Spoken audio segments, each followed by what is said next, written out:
Ryland, your article is about how money gets created. We're surrounded here by gold in the vaults of the Bank of England, and historically in the gold standard, the amount of gold would have been related to the stock of money in the economy.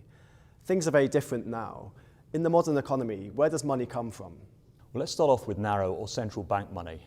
As the name suggests, central bank money is determined by the Bank of England and consists of notes and reserves.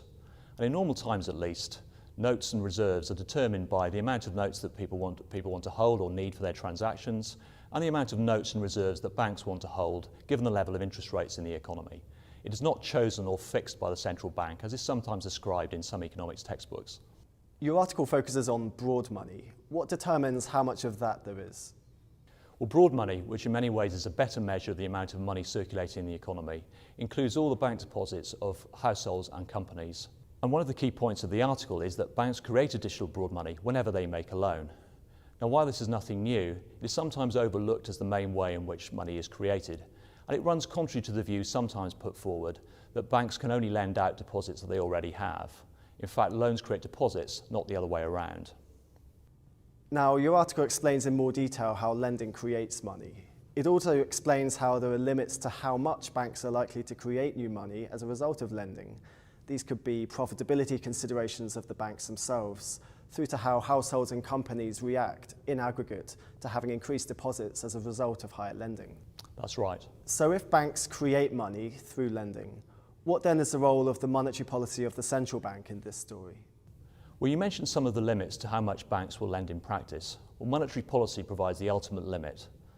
Now, in normal times, say before the Great Recession, monetary policy is set through interest rates, and that determines the loan rates that are faced by borrowers in the economy and the amount of interest that banks pay out to depositors.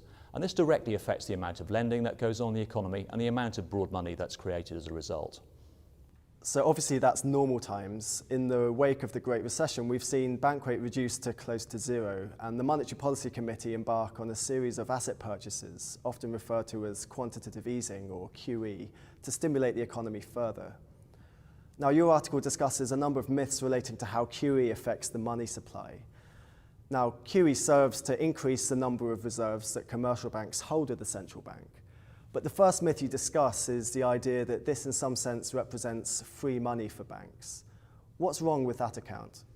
Well, it's true, as you say, that QE will lead to an increase in the reserves that banks hold with the Bank of England. But if you consider what's going on the balance sheets of the parties involved, you can see that it's not really free money. The main point is that QE mainly involves buying government bonds from pension funds and other asset managers, not from banks. The pension fund in this example will receive money in their bank accounts, shown here in red, in exchange for those government bonds, shown in purple. The banks simply act as an intermediary to facilitate this transaction between the central bank and the pension fund. The additional reserves, shown in green, are simply a byproduct of this transaction. Now, while banks do earn interest on the newly created reserves, the key point is that QE also creates an accompanying liability for the bank in the form of the pension fund's deposit, which the bank will itself pay interest on. In other words, QE leaves banks with both a new IOU from the Bank of England, but also a matching IOU to consumers, in this case the pension fund. So in that sense, it's not really free money. Also starting from the fact that QE increases reserves, the second myth that you discuss is the idea that these reserves are then multiplied up into additional loans, and this is what gets the economy going. Indeed, this is the essence of the so-called money multiplier theory of monetary policy and how that stimulates the economy, found in many economics textbooks. How is this account misleading? Well, it's true, as we've discussed, that QE will lead to additional reserves held by the banking system. But banks cannot lend those reserves directly to households and companies. They have to make additional loans and matching deposits. And the simple fact of banks having more reserves will not materially affect their incentives to make lots and lots of additional loans to households and companies in the way the money multiplier mechanism that you mentioned would suggest. So how does QE affect the economy? QE affects the economy mainly through the extra bank deposits that pension funds and other asset managers end up holding. Those asset managers will use those deposits to buy higher yielding assets, such as the bonds and equities that companies issue. That will raise the value of those assets and lower the cost to companies of borrowing using those instruments. That's the key way in which spending in the economy is affected.